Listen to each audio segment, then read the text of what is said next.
Sometimes the hardest choices we face come when we have no choices left at all. When everything you've ever loved is gone and winter is closing in, even pride becomes a luxury you can't afford. Sarah Mitchell stands at the door of a stranger's cabin in the Colorado wilderness, a widow with nothing but the clothes on her back. Jack Dawson, the mountain man inside, sees the desperation in her eyes. She asks for work. He offers marriage instead before sunset. It's not about love. It's about survival in a land that shows no mercy to those who face it alone. Can two broken people build something real from the ashes of their past? Before we jump back in, tell us where you're tuning in from, and if this story touches you, make sure you're subscribed, because tomorrow I've saved something extra special for you. 3 weeks earlier, Sarah Mitchell had stood in a different doorway, watching men carry her husband's body down from the mountain. Thomas had left that morning with the other miners, his lunch pail in hand and a kiss on her cheek. He came back on a makeshift stretcher, his face covered with someone's jacket. A support beam had given way in the Silver Creek mine. 3 men died that day. Thomas was one of them. The funeral was simple. Sarah had no family left, her parents were long gone, and she and Thomas had never been blessed with children. The mining company sent a representative with condolences and a small payment. It wasn't enough to cover the debts Thomas had accumulated trying to make their claim work. It wasn't enough to see her through winter. It wasn't enough for anything except maybe a ticket east and a new start with nothing to her name. But Sarah had never been one to run from hard times.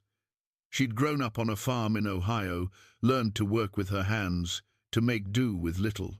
When she married Thomas at 19, she'd known he was a dreamer. He'd talked about silver in the mountains, about striking it rich, about the life they'd build together. She'd followed him west because she loved him, because his optimism had been infectious, because staying in Ohio meant a life of predictable sameness that felt like slow death. The Colorado Territory had been beautiful and brutal in equal measure. Their small house in the mining camp of Red Creek was drafty and plain, but Sarah had made it a home. She'd planted a garden in the rocky soil, coaxed vegetables from earth that didn't want to give them. She'd learned to stretch every dollar, to mend clothes until they were more patch than original fabric, to smile when Thomas came home excited about a new vein he'd found, even though she knew most of his claims never panned out. Now he was gone, and the debts remained. The company store wanted payment, the landlord wanted the house back. The other miners' wives brought casseroles and sympathy, but Sarah could see the relief in their eyes, glad it wasn't their husband, glad it wasn't their problem. Within a week, she'd sold everything she owned except what fit in a single carpet bag. It still wasn't enough to clear the debts.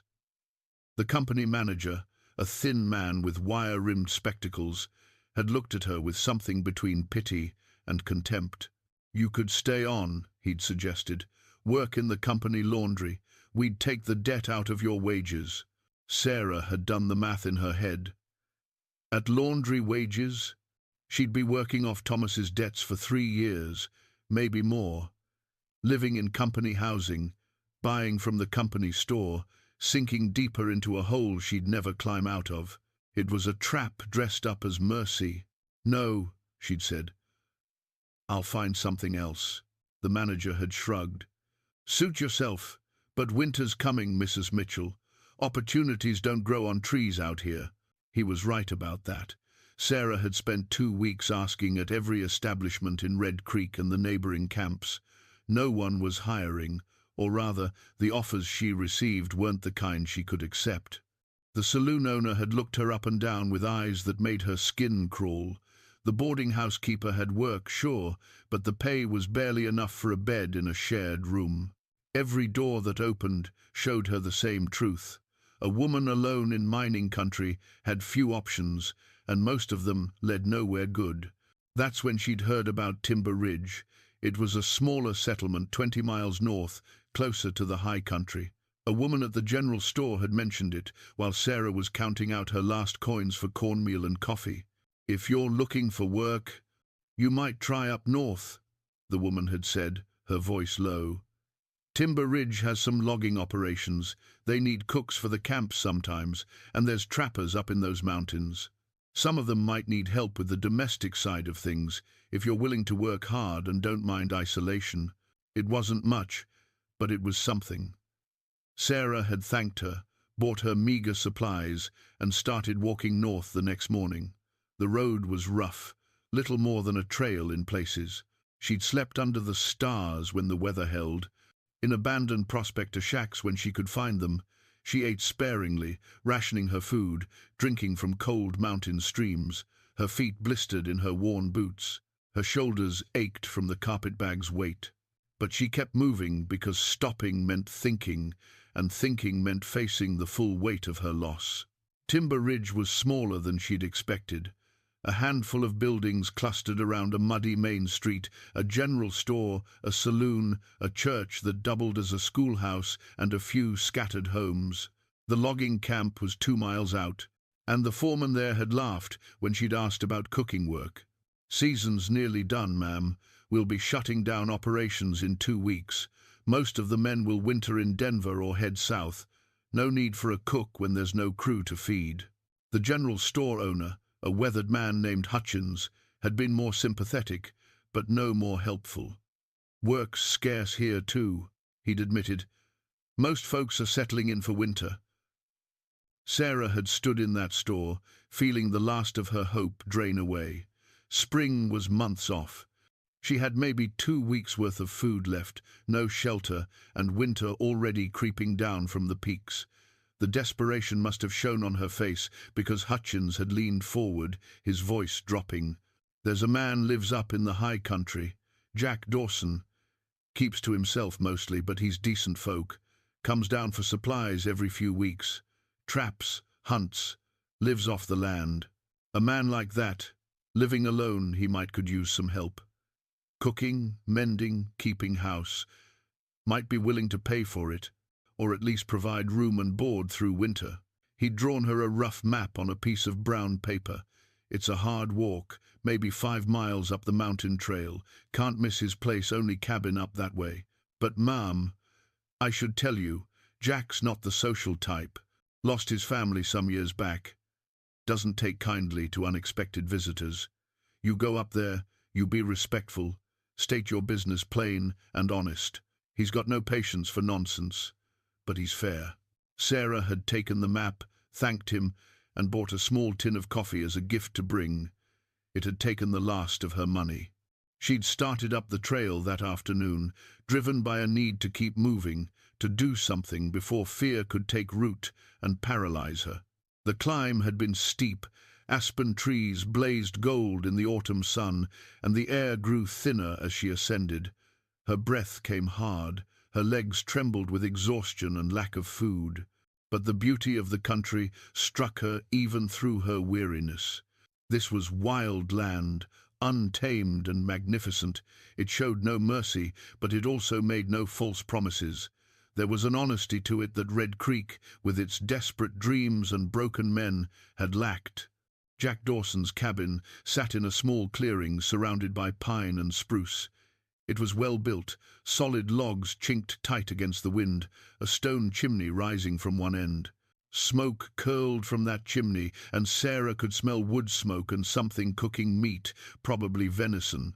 Behind the cabin, she could see a small barn, a root cellar, and what looked like a smokehouse. This was the home of a man who knew how to survive, who'd carved out a life in a place that killed the unprepared. Sarah stood at the edge of the clearing for a long moment, gathering her courage. The door was closed, but she could see a shadow move past the window. Someone was home. She touched the worn gold band, still on her left hand, Thomas's ring, the one thing she hadn't sold. Then she lifted her chin, crossed the clearing, and knocked on Jack Dawson's door.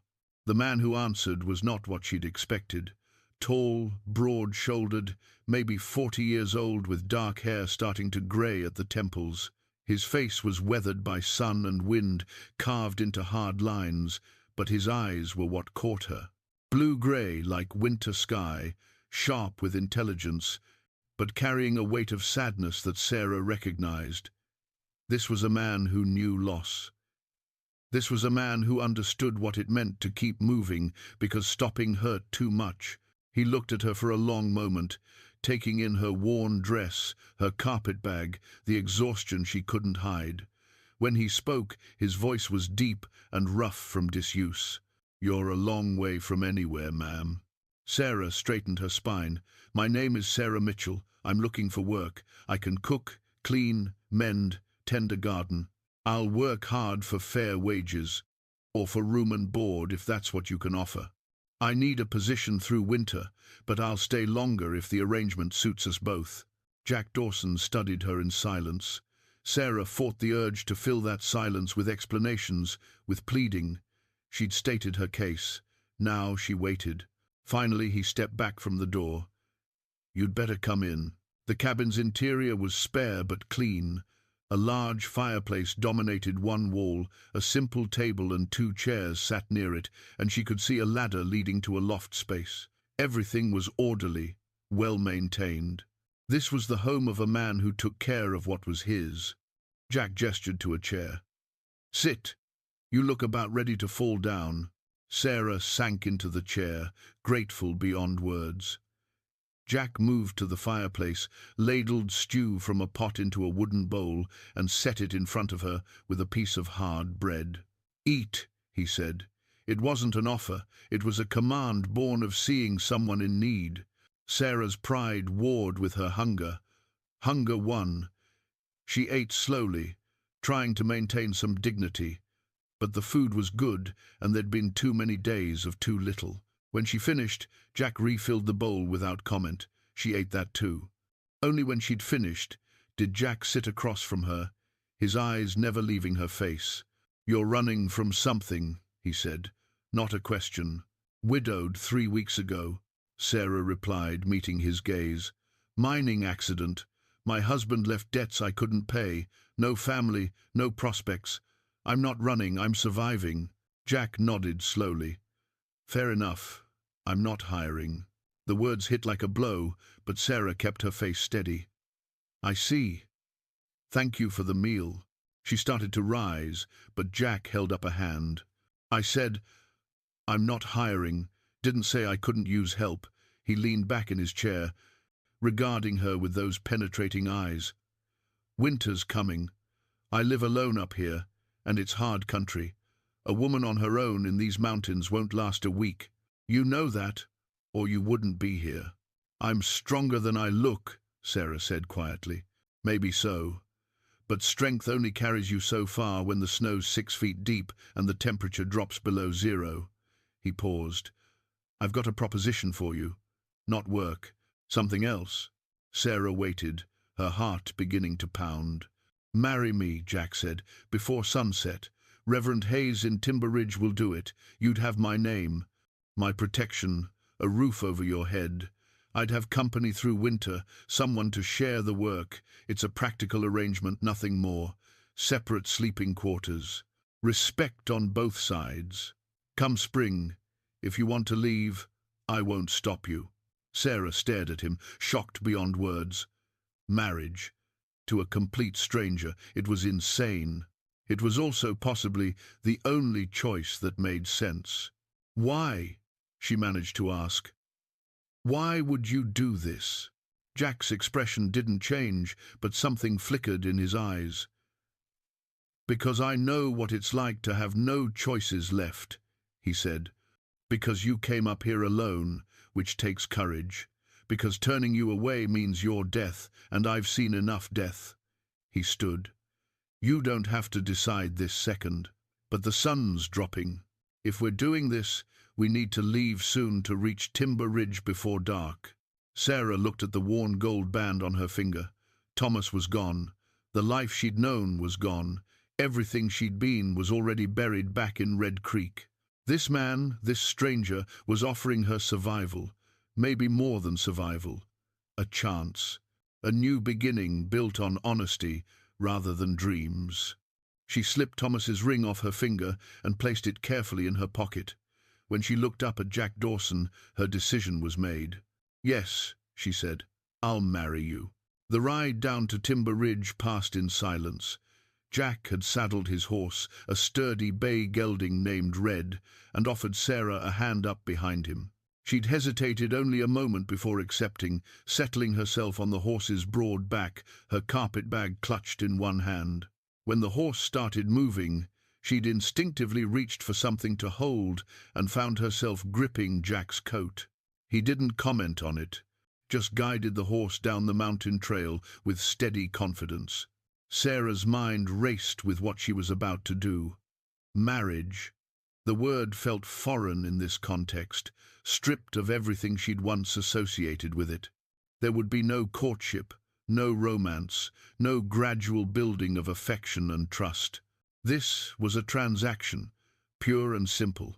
But as she sat behind this quiet stranger, feeling the warmth of his back against her chest, breathing in the scent of wood smoke and pine that clung to his clothes, she wondered if perhaps that simplicity was a gift. No illusions, no false promises, just two people choosing survival together. The sun was lowering toward the western peaks when they reached Timber Ridge. The settlement looked different in the golden autumn light, less desperate somehow. Jack guided Red to the small church at the end of the main street and dismounted, then helped Sarah down. His hands on her waist were brief, impersonal, but steady. "Wait here," he said, and disappeared inside the church. Sarah stood in the fading light, her heart pounding. She could still change her mind. She could walk away, find some other solution, take her chances with winter and fate. But even as the thought formed, she knew it was fantasy. There was no other solution. This was the only door that had opened, and she was walking through it. Jack emerged a moment later with a man in his 60s, lean and grey-haired, wearing simple black clothes and a clerical collar. This would be Reverend Hayes. His eyes were kind but sharp, taking in Sarah's appearance with a glance that missed nothing. "Mrs. Mitchell," he said, his voice gentle. "I'm Samuel Hayes. Jack tells me you wish to marry this evening." "Yes, Reverend," Sarah replied, keeping her voice steady. Hayes nodded slowly. "It's unusual, to be sure. Jack, might I have a word with the lady in private?" Jack's jaw tightened, but he nodded. "I'll see to the horse." The Reverend gestured Sarah toward the church. "Walk with me if you would." Inside, the church was simple but well kept. Wooden pews, a plain altar, late sunlight streaming through the western windows. Hayes led her to a pew and sat, indicating she should do the same. "I've known Jack Dawson for 5 years," Hayes said without preamble. "He came to this settlement a broken man. Lost his wife and daughter to fever. Did he tell you that?" Sarah nodded. "He's a good man, Mrs. Mitchell. Honest, hard-working, keeps his word. But he's also a man who's been living alone with his grief for a long time. This marriage you're entering, it's not a conventional one, I gather." "No, Reverend. It's an arrangement. For practical reasons." Hayes studied her face. "And you understand what you're agreeing to? A life of isolation in the mountains with a man you don't know?" "I understand I'm widowed, penniless, and winter's coming," Sarah said quietly. "I understand that Jack Dawson is offering me a chance to survive when I have no other options. I understand that this isn't about love, and I'm not expecting it to be." "What are you expecting?" The question caught her off guard. Sarah considered it carefully. "Respect," she said finally. "Honesty. A fair partnership. That's more than many conventional marriages offer." Hayes smiled faintly. "You're a practical woman. That's good. You'll need to be." He paused. "Jack's offer comes from decency, but also from loneliness, whether he'd admit it or not. He's been alone too long. That can change a person, make them set in their ways. You'll need patience. And what will he need from me?" "The same, I expect. You're both carrying grief, both running from pain. Marriage won't heal that only time and grace can. But perhaps you can help each other bear the weight." Hayes stood. "If you're certain this is what you want, I'll perform the ceremony. But Mrs. Mitchell, I want you to know my door is always open. If you ever need help or counsel, or simply need to talk to someone, you come to me. Day or night. Do you understand? Sarah felt unexpected tears prick her eyes at the kindness in his voice. Thank you, Reverend. I understand. They found Jack waiting outside, holding Red's reins, his face unreadable. Hayes beckoned them both inside. Do you have rings? Hayes asked. Jack shook his head. Sarah touched her pocket, feeling the outline of Thomas's ring there, but said nothing. That ring belonged to a different life, a different marriage. It had no place here. No matter, Hayes said. The covenant is what matters, not the symbols. He opened his Bible. Jack Dawson, Sarah Mitchell, please stand before me. They stood side by side in the small church, two strangers about to bind their lives together. The light through the windows was turning amber, the day dying into evening. Sarah's hands trembled slightly. She folded them together to still them. Hayes began to speak, his voice filling the quiet space. Marriage is a sacred bond, ordained by God, not to be entered into lightly. It is a covenant between two souls, a promise to walk through life together, bearing each other's burdens, sharing each other's joys. He looked at them both. The circumstances that bring you here are unusual, but the vows you're about to take are the same vows that have bound couples together for generations. When you speak these words, you're making a promise before God and each other. Consider them carefully. Jack's expression was grave, his eyes fixed on the Reverend. Sarah felt the weight of the moment settling on her shoulders. This was real. This was happening. Jack Dawson, Hayes said, do you take this woman, Sarah Mitchell, to be your lawfully wedded wife? Do you promise to provide for her, protect her, and treat her with respect and kindness, in plenty and in want, in sickness and in health, as long as you both shall live? Jack's voice was quiet but firm. I do. Hayes turned to Sarah. Sarah Mitchell, do you take this man, Jack Dawson, to be your lawfully wedded husband? Do you promise to stand beside him, to share his burdens and his home, to treat him with respect and kindness, in plenty and in want, in sickness and in health, as long as you both shall live? Sarah took a breath. The words felt enormous, binding, but she'd made her choice. I do. Then, by the authority vested in me, I pronounce you husband and wife. What God has joined together, let no man put asunder. Hayes closed his Bible.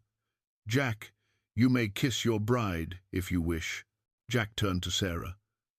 For a moment, they simply looked at each other. Then he leaned forward and pressed a gentle, brief kiss to her forehead. It was chaste, almost brotherly, but there was something tender in it that made Sarah's breath catch. When he stepped back, his eyes met hers with what might have been a question. She managed a small nod. It was done. She was Sarah Dawson now. Hayes produced a certificate from his desk, filled in their names with careful script, and had them both sign. Jack signed with a steady hand.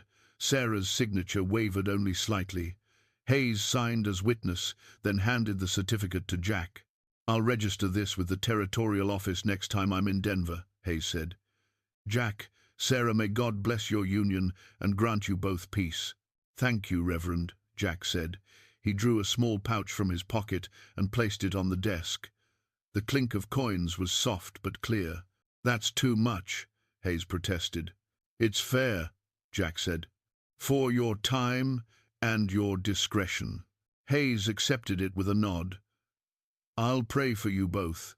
They left the church as the sun touched the western peaks. The temperature was already dropping, that sharp mountain cold that came with nightfall. Jack helped Sarah mount Red again, then swung up in front of her. As they started back up the mountain trail, Sarah looked back once at Timber Ridge. The settlement was lighting lamps against the gathering darkness, small glows of warmth in the vastness of the wilderness. Then they were climbing, leaving it all behind. The ride back seemed longer than the ride down. Full darkness fell before they were halfway to the cabin, but Jack guided Red with confidence, the horse knowing the trail even in the dark.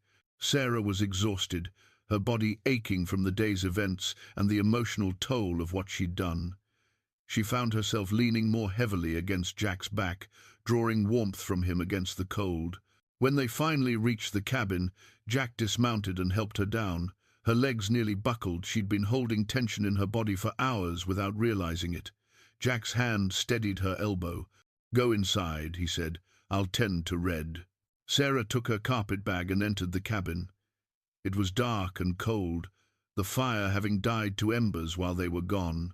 She set down her bag and stood in the darkness, suddenly overwhelmed by the enormity of what had just happened. She was married to a man she'd met only hours ago, in a cabin in the wilderness, miles from anyone or anything familiar. The door opened. Jack entered, struck a match, and lit the oil lamp on the table. Golden light filled the space. He moved to the fireplace and began rebuilding the fire with practiced efficiency, adding kindling to the embers, then larger pieces of wood.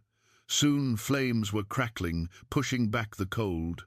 He straightened and turned to face her. They stood on opposite sides of the cabin, husband and wife, strangers. "You'll take the bedroom," Jack said, gesturing to a door Sarah hadn't noticed before. "It's small, but there's a good bed, warm quilts. I'll sleep in the loft." "That's not necessary," Sarah began. "I don't want to—" "It's necessary," Jack interrupted, his tone gentle but firm. "We agreed on respect and separate quarters. That room is yours. I won't intrude on your privacy." Sarah nodded, not trusting her voice. Jack moved to a cabinet and took out 2 cups and a bottle. He poured amber liquid into both cups and handed one to Sarah. "Whiskey," he said. "Medicinal purposes. It's been a long day." Sarah accepted the cup. She rarely drank spirits, but he was right, it had been a long day. She took a sip and felt the burn all the way down, followed by spreading warmth. Jack raised his cup slightly. "To survival," he said.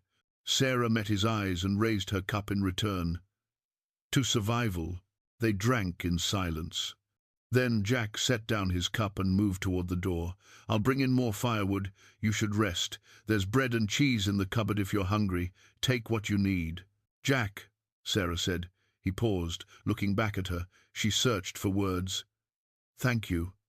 For this. For giving me a chance." Something shifted in his expression, a softening around his eyes. "We're giving each other a chance," he said quietly. "That's what this is. Both of us getting a second try at living." Then he was gone into the night, leaving Sarah alone with her thoughts and the crackling fire. She moved to the bedroom door and opened it. The room was indeed small, barely large enough for the bed, a small dresser and a chair. But it was clean, and the bed was made up with thick quilts that looked warm and inviting. A small window looked out toward the mountains, though now there was only darkness beyond the glass. Sarah set her carpet bag on the chair and sat on the edge of the bed. The mattress was good, stuffed with what felt like corn husks and wool. She pulled Thomas's ring from her pocket and looked at it in the lamplight Jack had left burning on the dresser. She'd worn it for 6 years. It had meant everything once: love, promise, hope for the future. Now it was just a circle of gold, a relic of a life that was over. Sarah opened the small drawer in the dresser and placed the ring inside, carefully, respectfully. Then she closed the drawer and began unpacking her few belongings. A change of clothes, a hairbrush, her mother's recipe book, water-stained but precious. A few other small items, all that remained of her former life. Outside, she could hear Jack moving around, the sound of wood being stacked, his boots on the porch. These were the sounds of her new life, this quiet stranger who was now her husband. She didn't know what tomorrow would bring, or the day after, or the long winter ahead. But for tonight, she had shelter. She had safety. She had survived another day. Sarah changed into her nightgown, climbed under the quilts, and blew out the lamp. In the darkness, she could still see the glow of the main room's fire through the crack under the door. She could hear Jack moving about, settling in for the night. The sounds were oddly comforting, the presence of another human being in this vast wilderness. She closed her eyes and, for the first time in weeks, slept without fear. The first snow came 2 days later, just as Jack had predicted. Sarah woke to a world transformed, everything blanketed in white, the silence deeper and more profound than before. Jack was already up, bundled in his heavy coat, preparing to check on the animals in the barn. "Stay inside today," he said. "Snow's still falling. Easy to lose your way in it if you're not used to mountain weather." But after he left, Sarah found herself restless. The cabin felt smaller somehow with the world closed off by falling snow. She busied herself with baking, with organizing the few books Jack owned, with anything to keep her hands occupied. That's when she noticed the ladder to the loft, and curiosity got the better of her. The loft was Jack's space, his sleeping area, his private domain. She'd never been up there, had respected his privacy just as he respected hers. But now, with him gone and time on her hands, she climbed the ladder to see if there was anything that needed organizing or cleaning.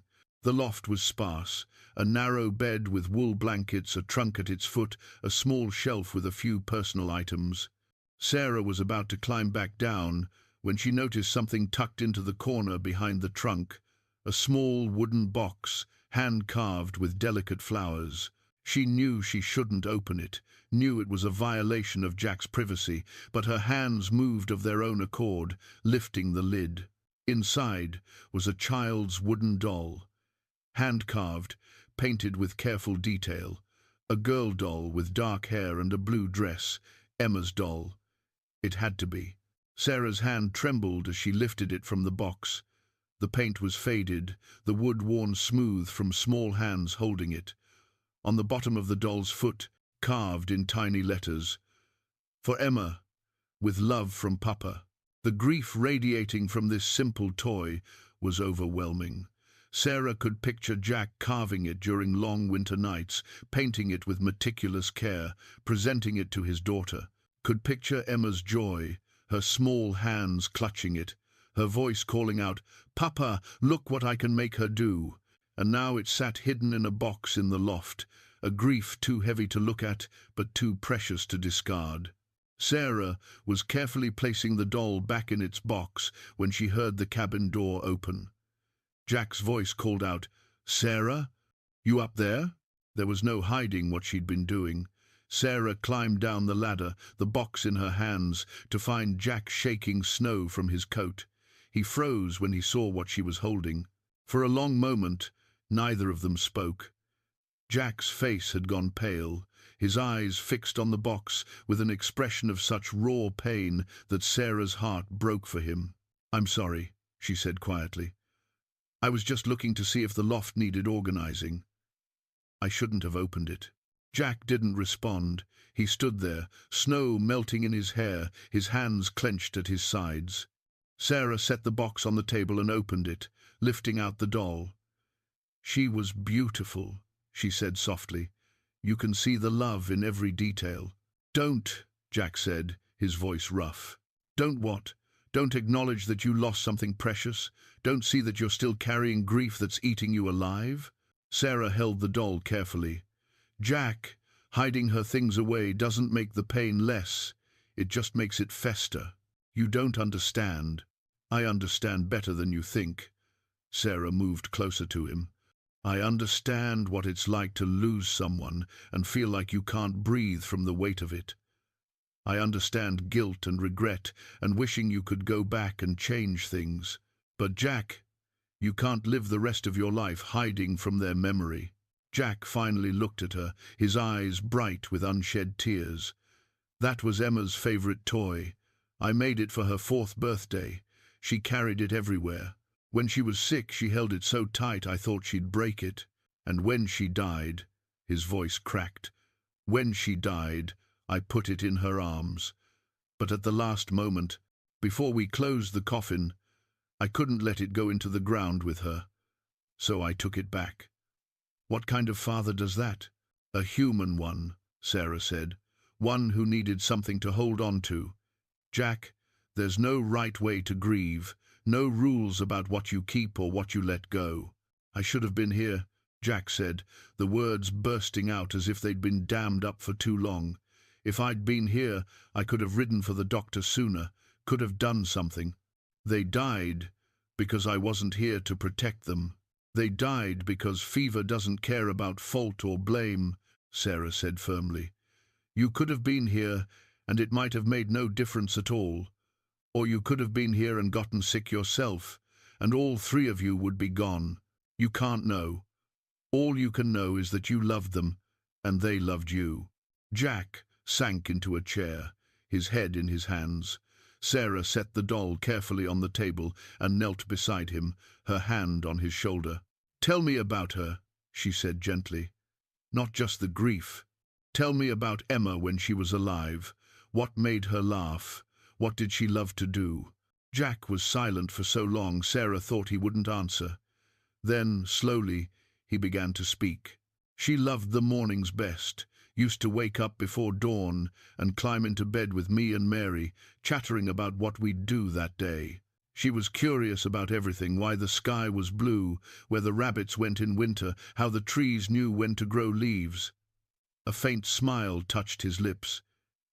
She wanted to help with everything, tried to carry firewood that was bigger than she was, insisted on feeding the chickens, even though they scared her a little.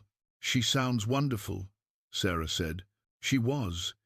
Mary used to say Emma had enough energy for 3 children. She never stopped moving, never stopped asking questions. Jack looked at the doll. I made that for her because she wanted a baby to take care of.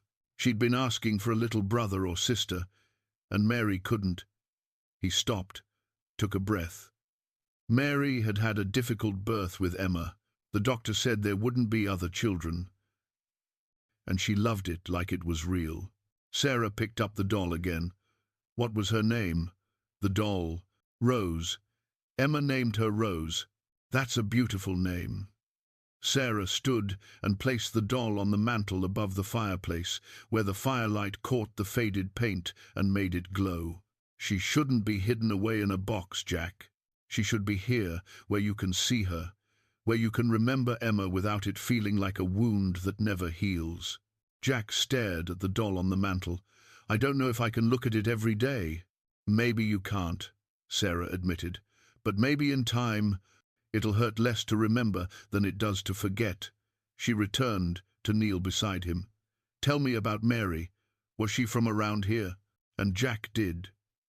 He told Sarah about meeting Mary in Missouri, about how she'd been a school teacher with a sharp mind and an even sharper wit, about how she'd agreed to marry him and come west, not because she was desperate or had no other options, but because she'd wanted adventure and wasn't afraid of hard work.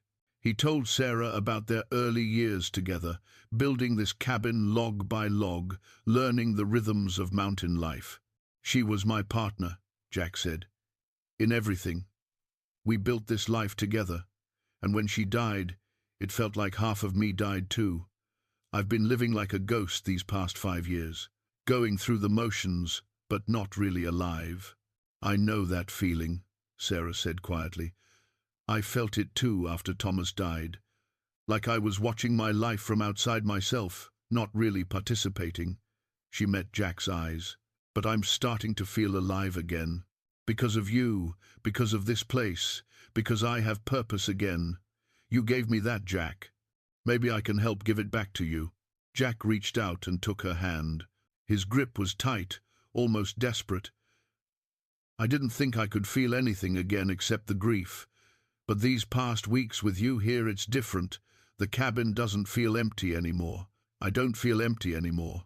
Good, Sarah said, because you're not empty. You're just wounded, and wounds can heal given time and care.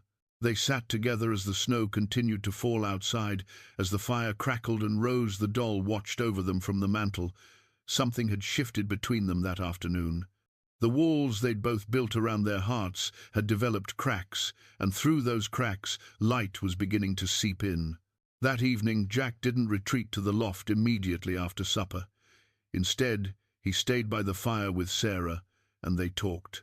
Really talked, sharing memories of the people they'd lost, the lives they'd lived before. Sarah told him about her parents, her childhood on the Ohio farm, her dreams of seeing the ocean someday. Jack told her about his father, who taught him to hunt and trap, about his mother's quiet strength, about the dreams he and Mary had shared. And slowly, painfully, beautifully, they began to weave their separate pasts into a shared present. The grief didn't disappear, it would always be there, a part of who they were. But it was no longer the only thing defining them. When Sarah finally retired to her room that night, she looked back to see Jack standing by the mantel, one hand resting gently on Emma's doll. His face was peaceful in a way she hadn't seen before. She closed her door and climbed into bed, listening to the wind howl outside and the snow pile against the windows. They were snowed in now, cut off from the world. But inside this cabin, two people were learning to live again, to hope again, and that was its own kind of miracle. The snow continued for 3 days, piling deep around the cabin. Jack and Sarah fell into new rhythms, moving around each other in the confined space with growing ease. He taught her how to read the weather by the way the wind sounded, how to tell when more snow was coming. She taught him that meals could be more than just fuel, that small comforts mattered even in the wilderness. In the long evenings, they talked more than they had since Sarah's arrival. Jack was carving something by the firelight, his hands moving with practiced skill over a piece of pale wood. Sarah watched him work while she knitted, unraveling an old shawl to make yarn for new gloves. "What are you making?" she asked. Jack didn't look up, but she saw the faint color rise in his cheeks. "Nothing much, just keeping my hands busy." But over the next several evenings, she watched the piece of wood transform. It was a comb, she realized, hand-carved, with delicate teeth and a smooth handle. The attention to detail was remarkable, each tooth perfectly spaced, the wood polished to a soft sheen. He was making it for her. Sarah knew it as surely as she knew her own name, but she didn't say anything. Let him have his secret, let him finish it in his own time. Christmas was approaching, though neither of them had mentioned it. Sarah found herself thinking about it more as the days passed. There would be no presents, no celebration. They had the basics for survival, nothing extra for frivolity. But she wanted to mark the day somehow, wanted to acknowledge that something was different this year, that neither of them was alone. She made plans quietly, used some of their precious flour and the last of the dried fruit to attempt a simple cake. Found yarn she could spare to finish the gloves she'd been knitting for Jack. His current pair was worn nearly through at the fingers. It wasn't much, but it was something. Christmas Eve arrived with clear skies and bitter cold. Sarah had spent the day cooking, making their simple meal as special as she could manage. Roasted rabbit with herbs, biscuits, the dried fruitcake she'd been hiding in the root cellar. When Jack came in from his evening chores, he stopped and looked around. Sarah had set the table more carefully than usual, found 2 candles and lit them. It wasn't fancy, but it was festive. "Sarah," he said quietly. "You didn't have to." "I wanted to," she interrupted. "It's Christmas Eve. We should acknowledge it, even if it's just the 2 of us." They sat down to eat. The meal was simple but good, and there was something special about sharing it in the candlelight, the darkness pressed close beyond the windows. When they'd finished, Jack stood and climbed to the loft. He came back down, holding something wrapped in cloth. "I made this for you," he said, setting it on the table in front of her. "It's not much, but—" Sarah unwrapped it carefully. The comb lay in her hands, beautiful in its simplicity. She ran her finger along the smooth wood, feeling the careful workmanship, the hours of labor it represented. "Jack," she whispered, "it's beautiful." "Mountain maple," he said. "It's strong, won't break easy." "I thought—" He stopped, then tried again. "I thought you might like something that was just yours, not from your old life. Something new." Sarah felt tears prick her eyes. The thoughtfulness of it, the symbolism, a new life, a fresh start. Something made specifically for her by this man, who spoke more through actions than words. "I have something for you too," she said, pulling out the gloves she'd hidden in her apron pocket. They're not as fine as what you made, but they'll keep your hands warm. Jack took the gloves, examined them carefully. You made these from that old shawl. I wasn't using it. Seemed better to make something practical. He pulled them on, flexed his fingers. They fit perfectly. Thank you, he said, and the warmth in his voice made Sarah's heart flutter in a way that had nothing to do with gratitude. They cleaned up together, moving around each other in the small space. Sarah was acutely aware of Jack's presence, of how close he stood, of the brush of his hand against hers as they dried dishes.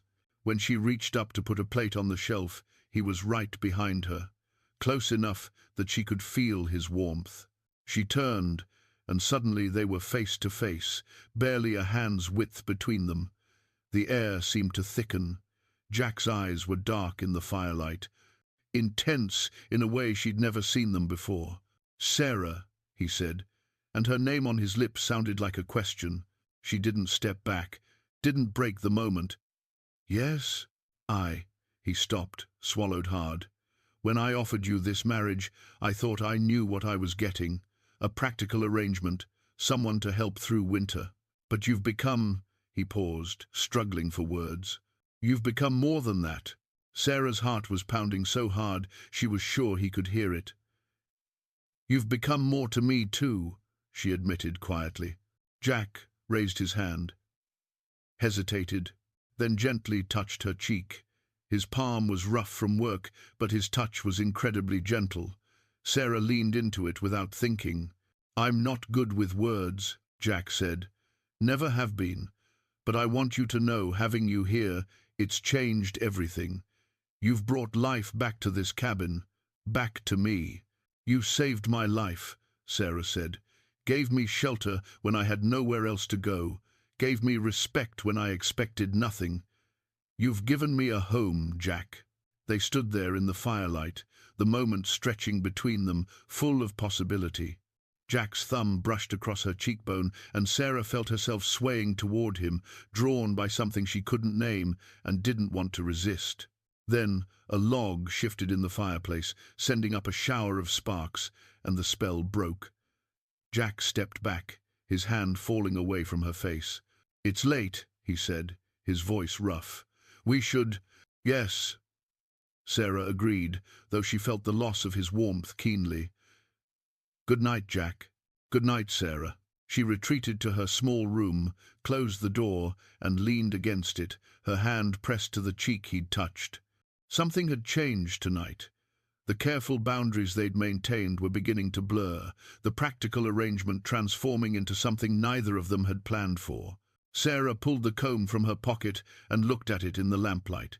She could see the marks of Jack's knife, the places where he'd smoothed and refined the wood. Hours of work given freely, made with care, made with she hardly dared think it affection.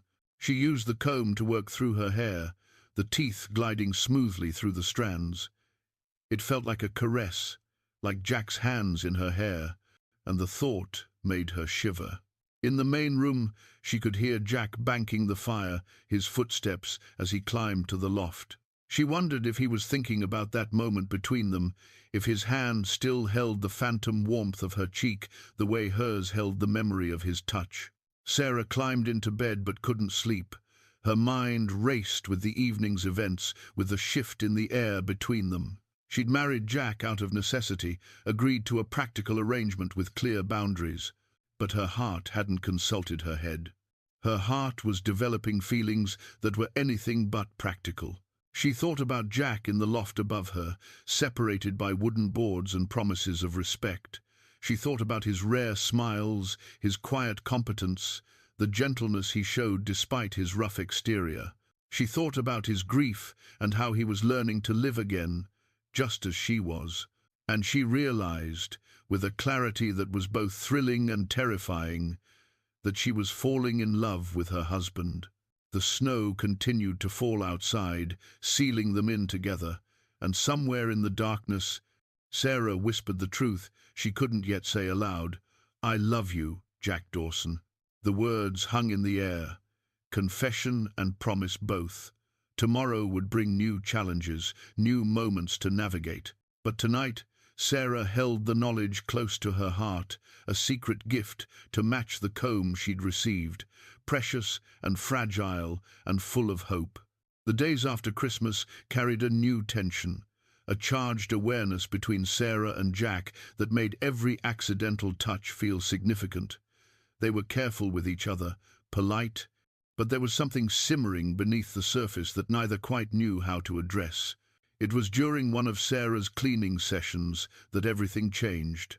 Jack had ridden down to check on their nearest neighbor, Ben Cooper, an elderly man who lived alone 5 miles away. He'd be gone most of the day. Sarah took the opportunity to do a thorough cleaning of the cabin, including organizing Jack's small collection of books. One of them, a worn copy of Walden, had pages loose from the binding. Sarah opened it to see if she could repair it, and a folded paper fell out onto the floor. She picked it up, intending to tuck it back in, when she saw the words printed across the top, "Wanted." Her hands went cold. She unfolded the paper fully and stared at the image looking back at her. It was Jack, or a younger version of him. The name beneath read, Jackson Dawson, and the charge was murder. The reward was $500. The poster was 7 years old, yellowed and creased from being folded, but still perfectly legible. Sarah sank into the chair, her mind racing. Murder. Jack was wanted for murder. The man she'd married, the man she'd been living with, the man she was falling in love with, he was a fugitive. Her first instinct was fear. What if he was dangerous? What if the wanted poster was justified? But even as the thoughts formed, she pushed them away. She'd lived with Jack for weeks now. She'd seen his gentleness, his grief, his fundamental decency. Whatever had happened, she couldn't believe he was a cold-blooded killer. But what if someone found out? What if a lawman came looking? Their marriage could be invalidated. She could be left homeless again, or worse, accused of harboring a criminal. Sarah was still holding the poster, her hands shaking, when she heard the cabin door open. Jack stepped inside, stopping short when he saw her face. His eyes dropped to the poster in her hands, and all the color drained from his face. "Sarah," he started. "Is this real?" she asked, her voice steadier than she felt. "Are you wanted for murder?" Jack closed the door behind him, moved slowly into the cabin. He didn't try to take the poster from her, didn't try to make excuses. He just stood there, looking at her with resignation in his eyes. "Yes," he said quietly, "it's real. I've been running from it for 7 years. Sarah's heart was pounding. "Did you do it? Did you kill someone?" "No." The word was firm, absolute. "But I witnessed a murder, and the man who committed it made sure I took the blame." "Tell me," Sarah said. "Tell me everything." Jack moved to the other chair, sat down heavily. For a long moment he stared into the fire, gathering his thoughts. Then he began to speak. 7 years ago I was living in Missouri. Mary and Emma were still alive. We had a small farm, nothing fancy, but it was ours. Our neighbor was a man named Henry Fletcher, a good farmer, honest man. The land next to his belonged to a wealthy family, the Thorntons. Richard Thornton, the son, wanted Fletcher's land to expand his holdings, offered to buy it, but Fletcher refused. It had been in his family for generations. Jack paused, his jaw tight. One night, I was riding home late from town, took a shortcut through the woods near Fletcher's property. I heard voices, angry voices. I should have kept riding, but something made me stop. I tied up my horse and moved closer. Sarah waited, barely breathing. Richard Thornton was there with Fletcher. They were arguing. Thornton was drunk, belligerent. He kept saying Fletcher had to sell, that he'd make his life hell if he didn't. Fletcher told him to leave. Thornton pulled a gun. Jack's voice went flat, distant. He shot Fletcher. Just like that, shot him dead over a piece of land. "You saw it happen," Sarah whispered. "I saw it all, and Thornton saw me. I was standing there in the shadows, and he looked right at me. I should have run, but I was frozen. Thornton's father showed up, must have heard the shot. And Richard, quick as anything, He told his father that I'd killed Fletcher, that he'd tried to stop me. But you were a witness. Witnesses don't mean much when the other side has money and influence, Jack said bitterly. Old man Thornton had half the county in his pocket, the sheriff, the judge, everyone who mattered. They arrested me that night. I spent 3 days in jail before I realized I wasn't going to get a fair trial. I was going to hang for a murder I didn't commit. So you ran, Sarah said. I ran, broke out of that jail and rode hard for 2 days straight. Changed my name slightly, went west, kept moving until I found this place. He looked at her finally. By the time they died, I'd been here 3 years and thought maybe I'd finally outrun my past. Sarah's mind was reeling. And the poster? There were posters everywhere at first. $500 is a lot of money. But it's been 7 years. Most people have forgotten. The poster you found, I kept it as a reminder. To stay hidden. To never get comfortable. He stood, began to pace. I should have told you before we married. Should have given you all the facts.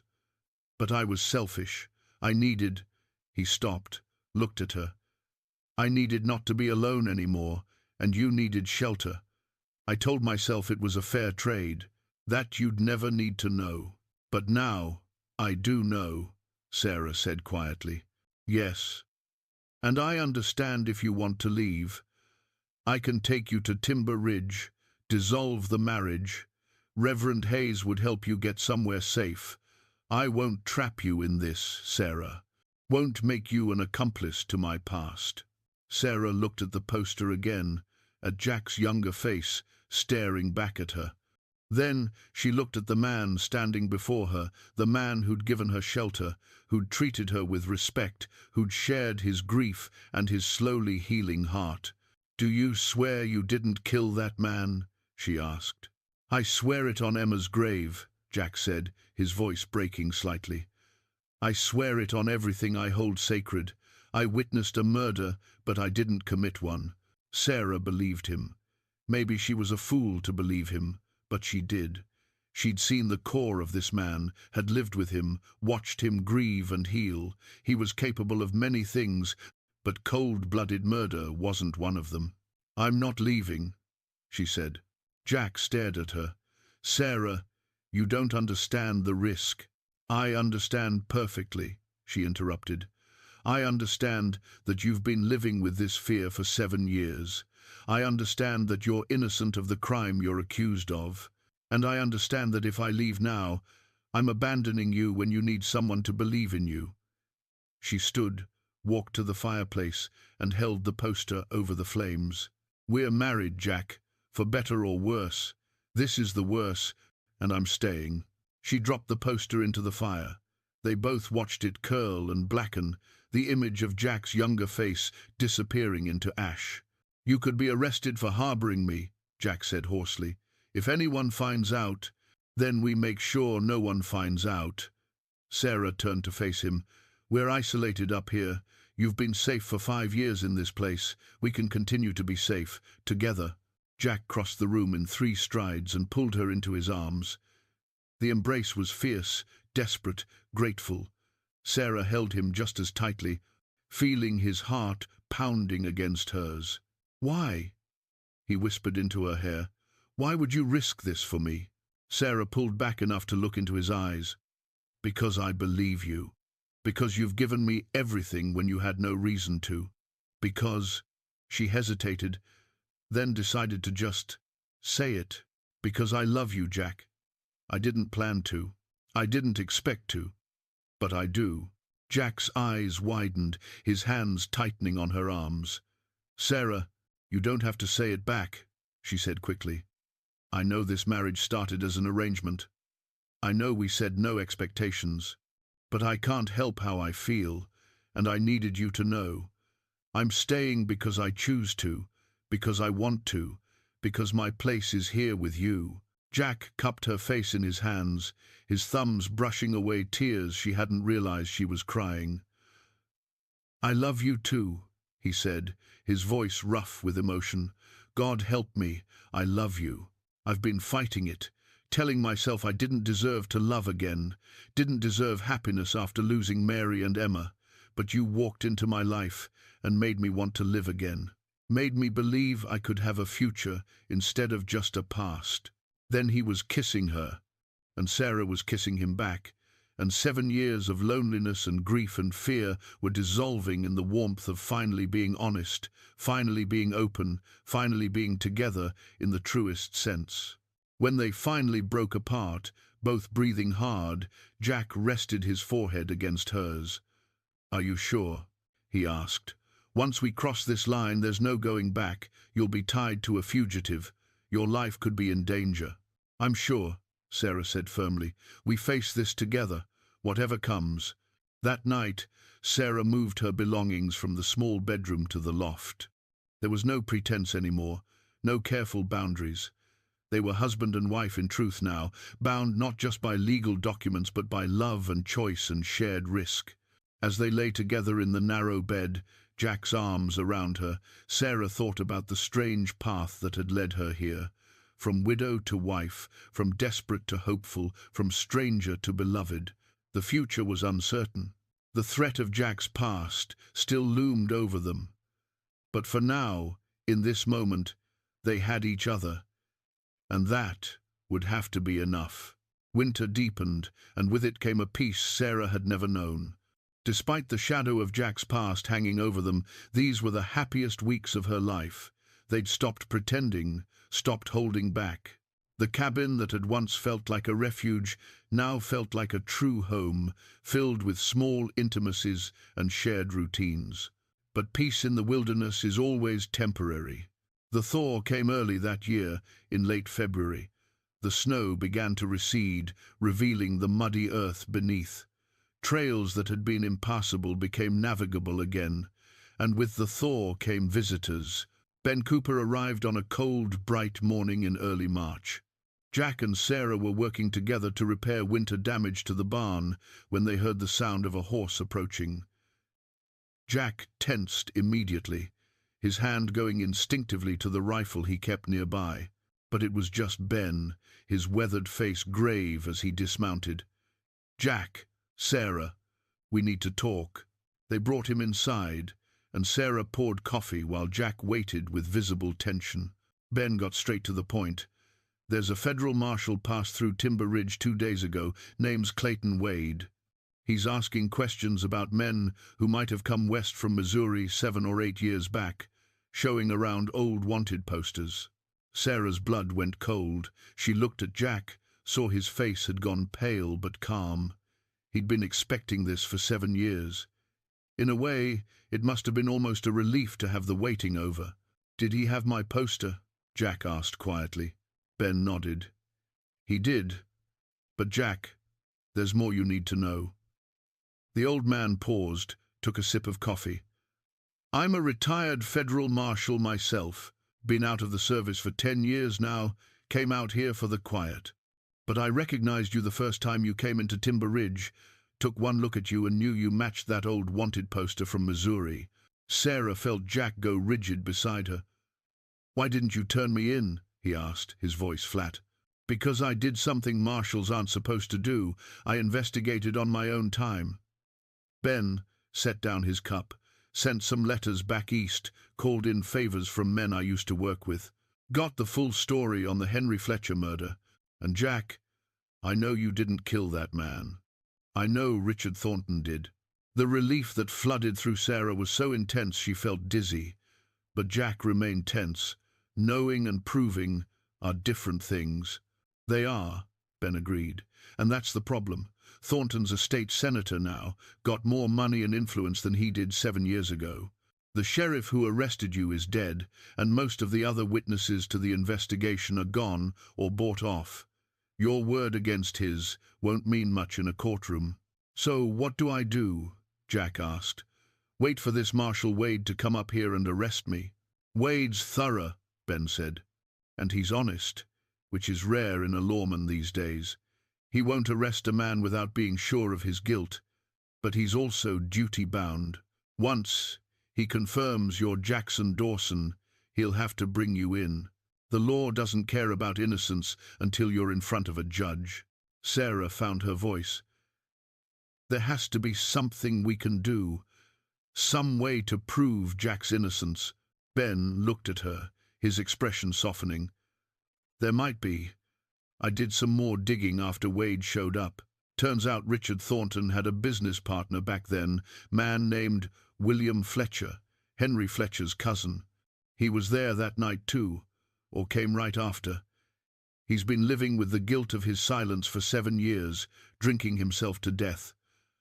Last I heard, he was still in street. Louis, barely holding on. You think he'd testify? Jack asked.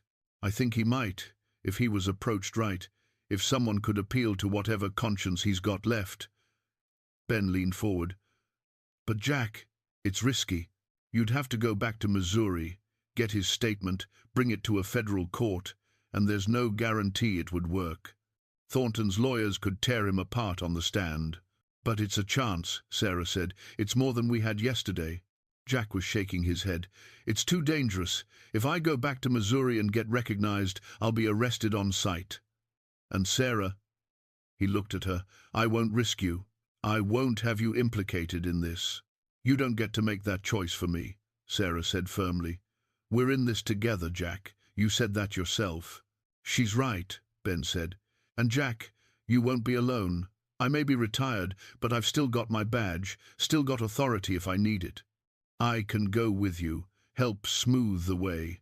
Between the 3 of us, we might just pull this off. 3 of us? Sarah asked. You don't think I'm letting you 2 go into the lion's den without me, do you? Ben smiled faintly. Besides, if we're going to convince William Fletcher to testify, having a woman there might help. Men are less guarded around women, more likely to let their conscience speak. Jack stood, began to pace. Sarah could see the war going on inside him, the desire to clear his name, fighting against his instinct to protect her, to keep her safe from danger. There's one more thing you should know, Ben said quietly. Marshal Wade told me he'll be coming back through Timber Ridge in 3 weeks. He's working his way through the territory, checking on every lead. If he doesn't find you before then, he'll start expanding his search. This cabin is isolated, but it's not secret. Eventually, he'll make his way up here. 3 weeks, Jack said. That's not much time. It's enough, Ben said. If we leave within the week, we can make Street Louis, find Fletcher, get his statement, and be back before Wade returns. It's tight, but possible. Sarah stood and moved to Jack's side. We have to try, she said softly. Jack, you've been running for 7 years, living in fear, hiding who you are. This is a chance to be free, really free, to live without looking over your shoulder. Jack looked at her, his eyes full of fear and love and desperate hope. If something happens to you because of me— It won't, Sarah interrupted. We'll be careful, we'll be smart, and we'll have Ben with us. She took his hand. I didn't come this far, didn't choose this life with you, to let fear win now. We fight for our future, Jack. Together. Jack pulled her close, held her tight. Over her shoulder, he met Ben's eyes. If we do this, we do it right. No half measures. We get the testimony, we get it notarized, we bring it to a federal judge before Wade can arrest me. Agreed, Ben said. I've got contacts in Street Louis. A lawyer I trust, a judge who's not bought by Thornton money. We bring Fletcher's statement to them. They can issue a stay on the arrest warrant while the case is reviewed. The plan began to take shape over the next several hours. They'd leave in 3 days, giving them time to prepare the cabin for their absence and pack what they'd need for the journey. Ben knew the route, knew where they could stay safely along the way. He'd send word ahead to his contacts, prepare the ground. Sarah listened to the men plan, her mind already working through logistics. They'd need supplies, money, warm clothes for the still cold nights. She'd need to prepare food that would travel, organize their affairs in case they didn't return quickly. But beneath the practical concerns was a deeper current of feeling. They were fighting back. After 7 years of hiding, Jack was finally going to confront his past. and she would be beside him every step of the way. That night, after Ben had left with promises to return in 3 days, Sarah and Jack sat by the fire. The cabin felt different now, charged with the energy of impending action. "Are you scared?" Sarah asked quietly. "Terrified," Jack admitted. "Not for myself, for you. If this goes wrong, we face it together," Sarah said. "But Jack, think about what happens if it goes right. We could have a real life, no more hiding, no more fear. We could go into town without you looking over your shoulder. We could have a future." Jack pulled her close, his chin resting on her head. "I never let myself imagine a future, not after Mary and Emma died. The past 7 years, I've just been surviving, day to day. But you changed that. You made me want more than survival." "Then let's fight for it," Sarah said. "Let's fight for the life we want instead of accepting the life we're given." They sat in silence for a while, each lost in their own thoughts. Outside, the wind had picked up, carrying the last of winter's bite. But spring was coming. Change was coming, and with it, the chance for redemption or ruin. The next 3 days passed in a blur of preparation. Sarah preserved food, packed their belongings, organized the cabin so it could withstand their absence. Jack saw to the animals, arranged for a local boy to check on them while they were gone, made sure all the equipment was in good repair. And through it all, they stole moments together, long looks across the cabin, touches that lingered a bit longer than necessary, quiet conversations in the dark about what they hoped for, what they feared. On the morning they were set to leave, Sarah stood in the cabin doorway and looked back at the space that had become her home. Emma's doll sat on the mantel. The hand-carved comb rested on the dresser. The simple bed where she and Jack had finally become truly husband and wife. This cabin had saved her life, had given her shelter when she had nothing, had become the place where she'd learned to live again, to love again. She sent up a silent prayer that she'd see it again, that they'd return victorious, free to build the life they'd only just begun. Jack appeared beside her, taking her hand. "Ready?" he asked. Sarah squeezed his hand. "Ready." Ben was waiting with 3 horses and supplies for the journey. They mounted up, and Sarah took one last look at the cabin before they started down the mountain trail. The journey to Missouri and to Jack's reckoning with his past had begun. Ben sent word to the lawyer, and within an hour they were all gathered in a small office near the courthouse. William Fletcher sat at a table, his hands still shaking but his voice growing steadier as he began to tell his story. The lawyer, a careful man named Morrison, took down every word. Fletcher described the night of the murder in painful detail, how he'd arrived at Henry's property to find Richard Thornton standing over his cousin's body, how Thornton had seen him and immediately spun a story about catching a man, Jack Dawson, in the act of murder, how Thornton had threatened Fletcher's family if he spoke the truth. He said his father owned the sheriff, owned the judge, Fletcher said, his voice shaking, said if I contradicted his story, I'd hang alongside Dawson. I was a coward, I believed him, and I let an innocent man take the blame. The statement was notarized, signed, witnessed. Morrison assured them it would hold up in court. But as they were finishing, there was a commotion outside the office. Raised voices, the sound of boots on stairs. The door burst open. Marshal Clayton Wade stood there, his hand on his gun, 3 deputies behind him. His eyes went straight to Jack. "Jackson Dawson," Wade said. "I'm placing you under arrest for the murder of Henry Fletcher." Sarah's heart stopped. How had he found them? They'd been so careful. Ben stepped forward, his retired marshal's badge in hand. "Clayton, wait. We have new evidence." "I don't care about evidence," Wade interrupted. "I have a warrant. My job is to bring him in." His eyes were hard but not unkind. "Step aside, Ben." "Marshal Wade," Morrison said quickly, holding up the statement. "This is a sworn testimony from an eyewitness to the murder. William Fletcher has confessed that Richard Thornton killed Henry Fletcher and that Mr. Dawson was wrongly accused. Wade's eyes flickered to Fletcher, who sat pale and trembling at the table.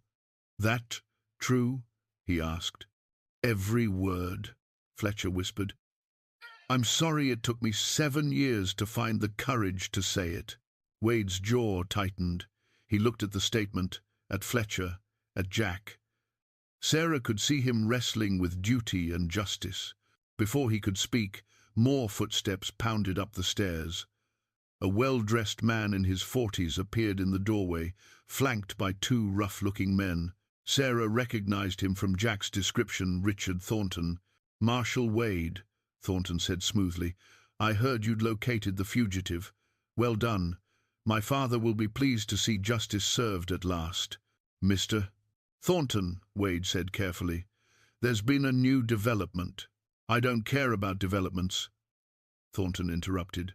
He caught sight of Fletcher, and his face hardened. "William, I'm surprised to see you here. I thought you'd learn to keep your mouth shut." "I'm done being quiet," Fletcher said, standing on shaky legs. "I'm done letting you get away with murder." Thornton's pleasant facade cracked. "You're drunk. Whatever you think you saw that night, you're mistaken. Your testimony won't hold up." "It'll hold up fine," Morrison interjected. "It's notarized and witnessed. And it directly contradicts the account you gave 7 years ago." "My account was the truth," Thornton said coldly. He turned to Wade. "Marshal, I insist you arrest this man. He's a fugitive and a murderer. Whatever lies these people have concocted—" "They're not lies," Wade said quietly. He'd been reading the statement while Thornton talked. "Mr. Thornton, this testimony places you at the scene of the murder. It contradicts your sworn statement from 7 years ago. I'm going to need you to come in for questioning." Thornton's face went red. "You can't be serious. I'm a state senator." "You have no authority."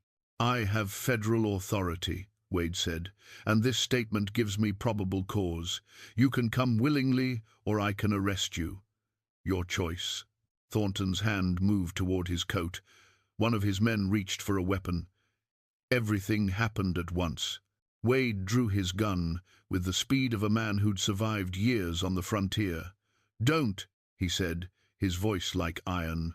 Ben moved to protect Sarah, his own weapon appearing in his hand. Jack stepped in front of both of them, shielding Sarah with his body. For a long, tense moment, no one moved. Then Thornton slowly removed his hand from his coat, empty. "This isn't over," he said quietly. "My lawyers will tear that statement apart. You'll regret this, all of you." "Maybe," Wade said, "but you're still coming with me." He gestured to his deputies. "Take Mr. Thornton into custody. Hold him for questioning regarding the murder of Henry Fletcher." As the deputies moved forward, Thornton looked at Jack with pure hatred. "You should have stayed hidden," he said. "Now you've sealed all your fates." But there was fear in his eyes too. The fear of a guilty man watching his carefully constructed lies begin to crumble. Wade turned to Jack. "Mr. Dawson, I'm still going to need you to come to the courthouse, but not under arrest as a witness. We'll need your testimony to complete the investigation." "And after?" Sarah asked, her voice steady despite her racing heart. Wade looked at her, then at Jack, then at the statement in his hand. "If this all checks out, and I believe it will, then Mr. Dawson will be a free man. The warrant will be vacated." Sarah felt her knees go weak with relief. Jack's arm came around her, holding her steady. "Thank you," Jack said to Wade, "for listening, for caring about the truth." Wade nodded. "It's what I swore to do."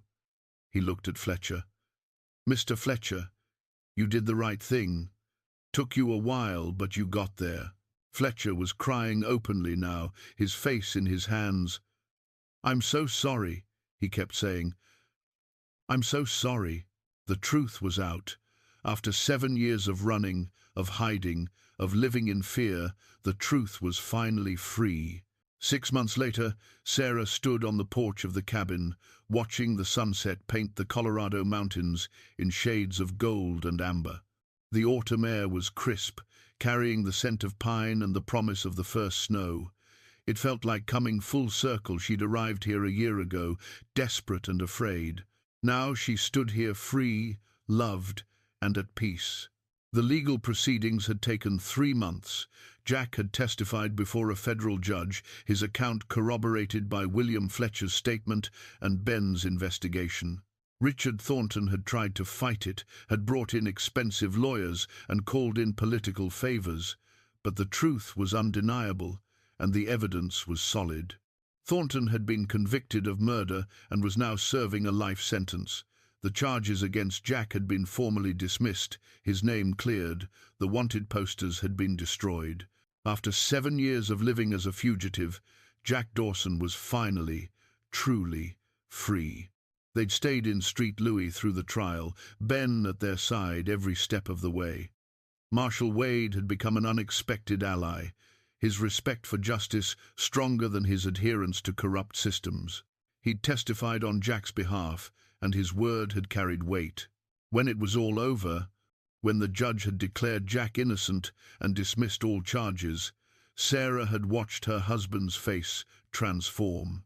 The weight he'd carried for so long, the fear, the guilt, the constant vigilance had lifted. He'd wept openly in the courtroom, and Sarah had held him, her own tears mixing with his. They'd returned to Colorado in late spring, traveling openly this time, no longer hiding. Jack had even stopped in Timber Ridge to thank Reverend Hayes and to introduce Sarah properly, not as a desperate widow or a fugitive's wife, but as simply Sarah Dawson, Jack's beloved partner. The Reverend had been delighted by their transformation. "You both look like different people," he'd said with a warm smile, "like you finally stopped running and started living." And he was right. Sarah could see it in Jack's face, in the way he moved through the world now. The shadows in his eyes had lifted. His rare smiles came more frequently.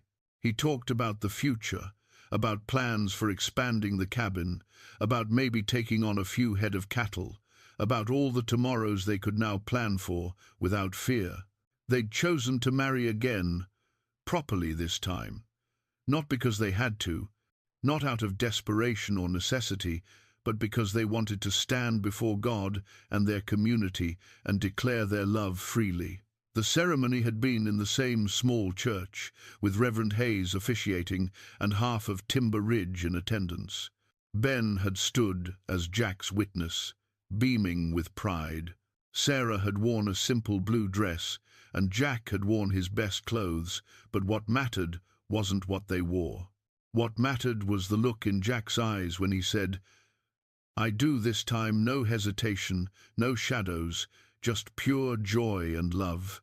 Now, as autumn settled over the mountains again, Sarah reflected on the year that had passed. So much had changed, so much had been healed. The sound of footsteps behind her made her turn. Jack emerged from the cabin, 2 cups of coffee in his hands. He'd taken to this evening ritual coffee on the porch, watching the sunset together, talking about the day, or sitting in comfortable silence. "Cold out here," he said, handing her a cup. "Sure you don't want to go inside?" "Not yet," Sarah said. "The sunset's too beautiful."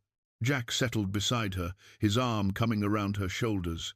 They stood together in the fading light, looking out over the land they'd come to love. "Ben sent a letter," Jack said. "Arrived this morning. He's thinking of moving out here permanently. Says Street Louis doesn't feel like home anymore." "He'd be welcome," Sarah said. "It would be good to have him closer." "He's become like family," Jack agreed. "Don't know what we would have done without him." Sarah thought about the strange paths that had brought them all together. Her desperate journey up the mountain, Jack's years of hiding, Ben's quiet investigation. All of it had led to this moment, to this peace. "Jack," she said quietly, "I need to tell you something." He looked at her, concern flickering in his eyes. "What is it?" Sarah took his hand and placed it on her belly. "I'm pregnant. About 3 months along, the doctor in Timber Ridge says." Jack's eyes went wide. For a moment he couldn't speak. Then a smile broke across his face, pure, unguarded joy. "Sarah," he breathed. "Truly?" "Truly," she confirmed. "We're going to have a baby. Come spring." Jack pulled her close, his face pressed against her hair. She could feel him trembling, could hear the catch in his breathing. When he pulled back, there were tears in his eyes. "I never thought," he stopped, swallowed hard. "After losing Emma, I never thought I'd be a father again. Never thought I deserved another chance." "You deserve every happiness," Sarah said firmly. "We both do. We've been through enough darkness. It's time for light." Jack cupped her face in his hands, his thumbs brushing away the tears she didn't realize she was crying. "I love you," he said, "more than I knew it was possible to love someone. You saved my life, Sarah, not just from the law, but from myself, from the grief and fear I'd been drowning in." "We saved each other," Sarah corrected. "I was just as lost as you were, just as desperate. We found each other when we both needed saving." They kissed as the sun sank below the mountains, painting the sky in brilliant colors. When they finally broke apart, Jack rested his forehead against hers. "What should we name her?" he asked. "If it's a girl." "Rose," Sarah said without hesitation, "after Emma's doll. So a part of her lives on." Jack's smile was bittersweet, but no longer weighted with unbearable grief. "Rose," he repeated. "I like that." "And if it's a boy?" "Henry," Sarah suggested. "After the man whose death brought us the truth." "Henry or Rose Dawson," Jack said, trying out the names. "Either way, they'll be loved, they'll be wanted, they'll have a home where they're safe." Inside the cabin, Emma's doll still sat on the mantel. The hand-carved comb rested on the dresser. Thomas's pocket watch and ring lay side by side in the drawer, memories of a past that had shaped them but no longer defined them. This cabin had been built by grief and necessity, and now it would become a home for new life, new hope, new possibilities. Sarah looked out at the mountains one more time, at the vast wilderness that had terrified her a year ago and now felt like sanctuary. She thought about the desperate widow who'd climbed this mountain begging for work, about the lonely man who'd offered marriage instead. They'd both been running from their pasts, both broken by loss, both convinced they'd never be whole again. But they'd found each other in the wilderness, had chosen to build something together from the ruins of their separate sorrows. "Come inside," Jack said gently. "I'll make us supper." Sarah smiled. "I'll help." They walked into the cabin together, closing the door on the gathering darkness. Inside, the fire was warm, the lamp was lit, and the future stretched ahead of them, uncertain perhaps, but no longer frightening. They'd survived the worst, they'd fought for the truth, they'd chosen love when everything else had been taken away. And now, at last, they were free to simply live, free to be happy, free to be home.